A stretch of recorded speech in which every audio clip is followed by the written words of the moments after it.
Welcome to Career Age students. We are going to discuss some important questions related to Punjab government exams.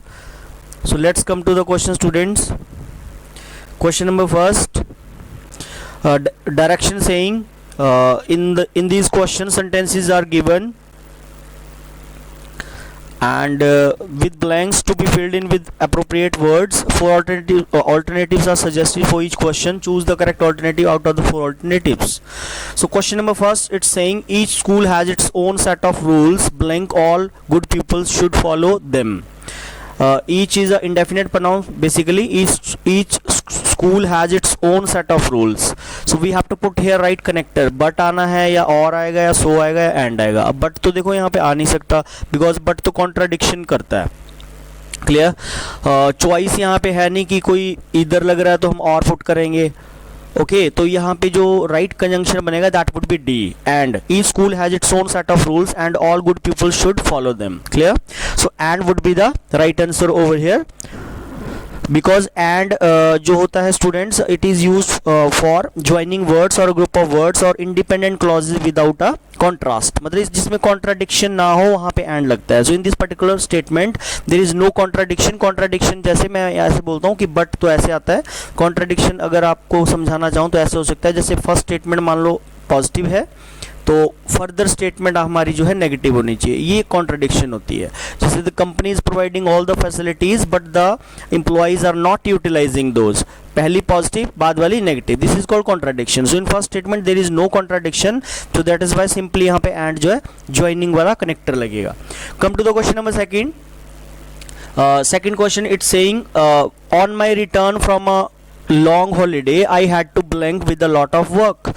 So option is catch on, catch up, makeup और take up. So basically ये बोलना चाह रहे हैं कि on my return from a long holiday, कि जब मैं लंबी छुट्टियों के बाद वापस आया अपने काम पे, so I had to blank with a lot of work. So here the right phrasal verb would be catch up.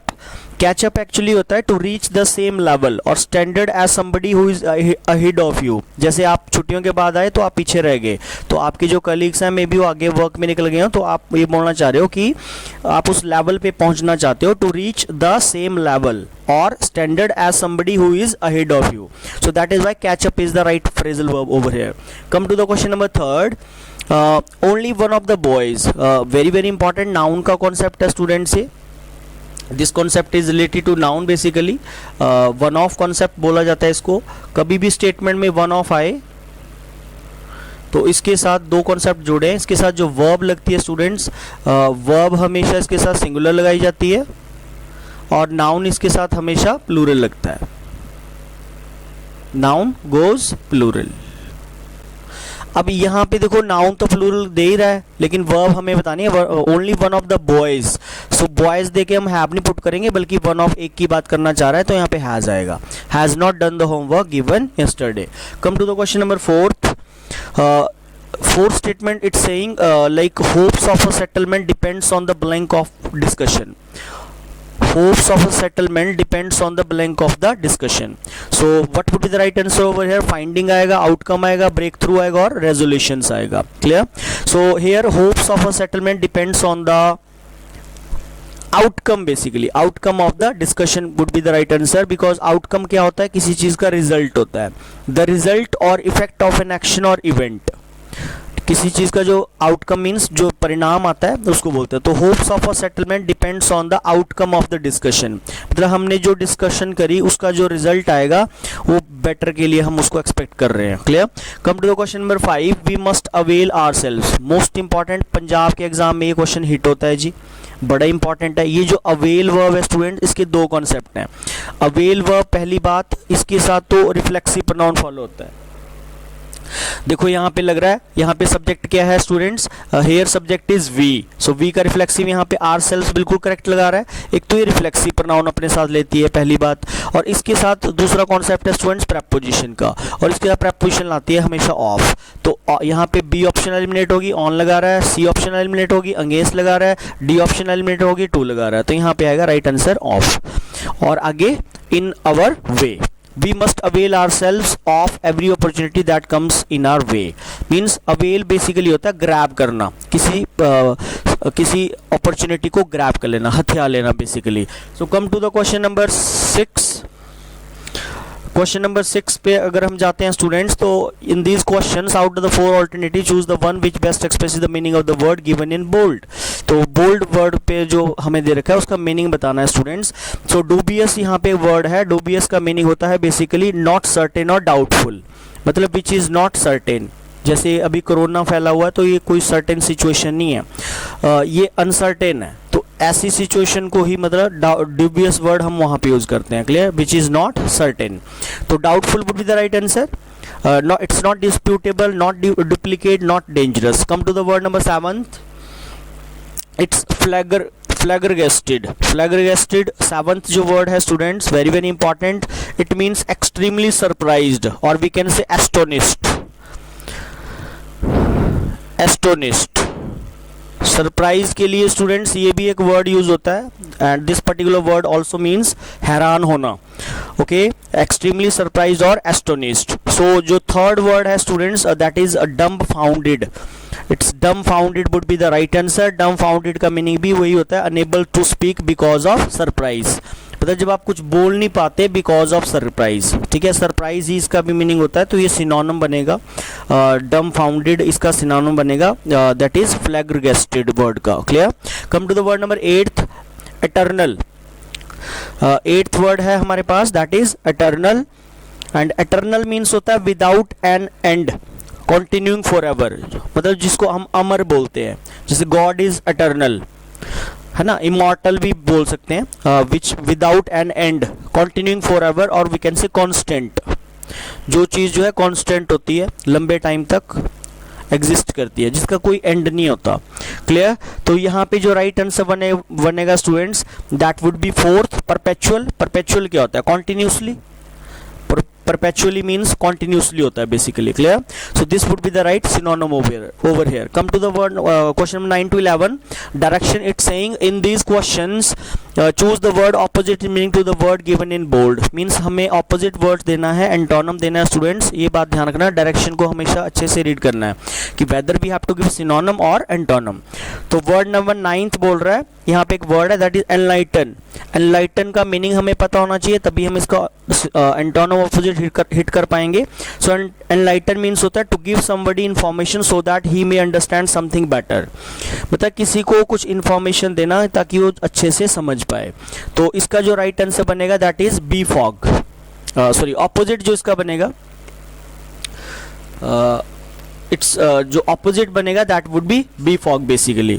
Okay, and befog का स्लेंडर जो ऑप्शन में है स्टूडेंट, इसका मीनिंग डैमेज करना होता है। जो ए ऑप्शन में वर्ड है इसका मीनिंग तो डैमेज होता है।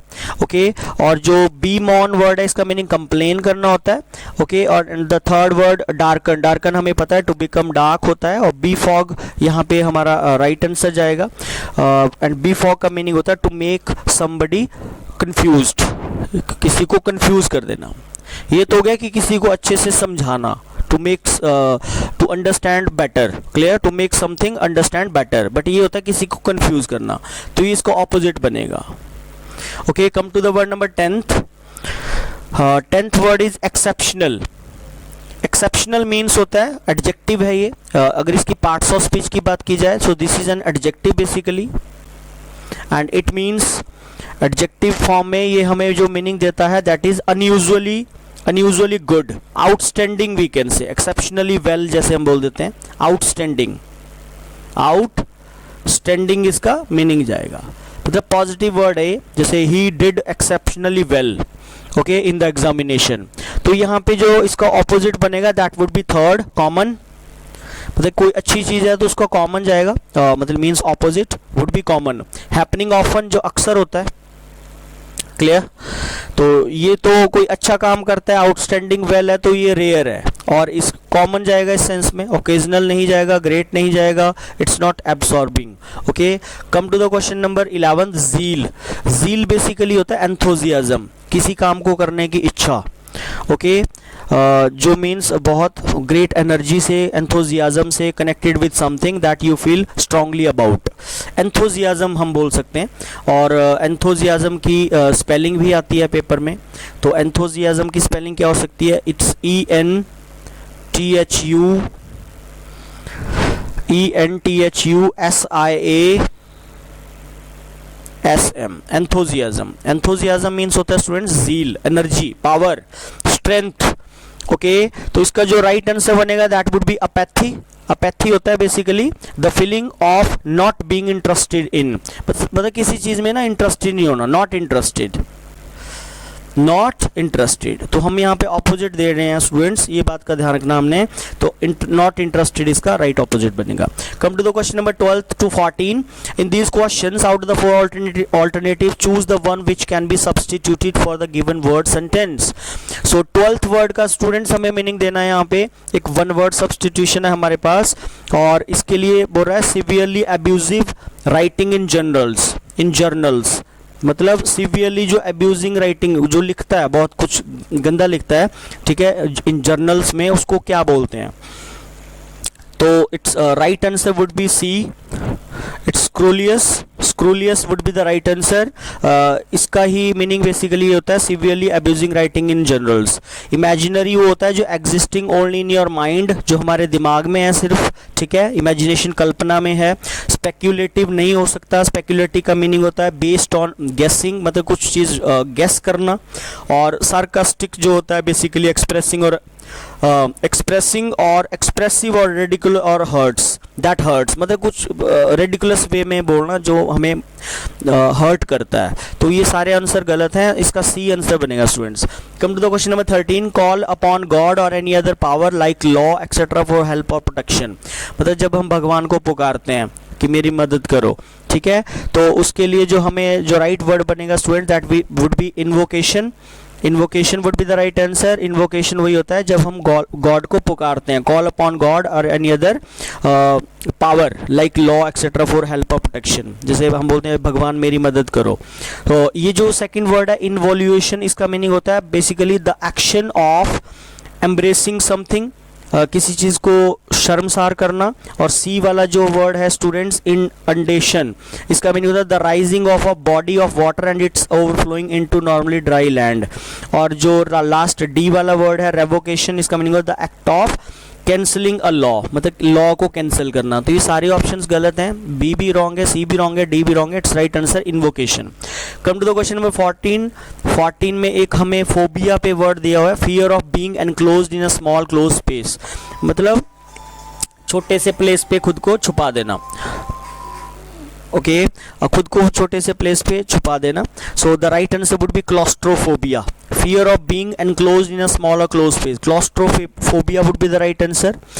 ये जो एग्रोफोबिया है स्टूडेंट्स, ये होता है a fear of being in public places where there are many other people, मतलब स्ट्रेंजर्स का जो डर होता है वो एग्रोफोबिया होता है, स्ट्रेंजर्स का फियर। और जो सी वाला है xenophobia, a fear of people from other countries, दूसरी कंट्री से लोग आते हैं उनका डर होता है। और जो डी वाला वर्ड है पैराफोबिया, इसका मीनिंग होता है a fear of other people when there is no evidence और रीजन फॉर दिस। ये कुछ डिफरेंट टाइप की फोबियाज हैं, बट जो इस क्वेश्चन से related answer that would be claustrophobia. Come to the question number 15 to 17। In these questions 4 alternatives are given for the idiom phrase in bold in the sentence. Choose the alternative which best expresses the meaning of the idiom phrase given in bold. So 15 question statement saying the working of the factory was disrupted on account of a token strike by the workers.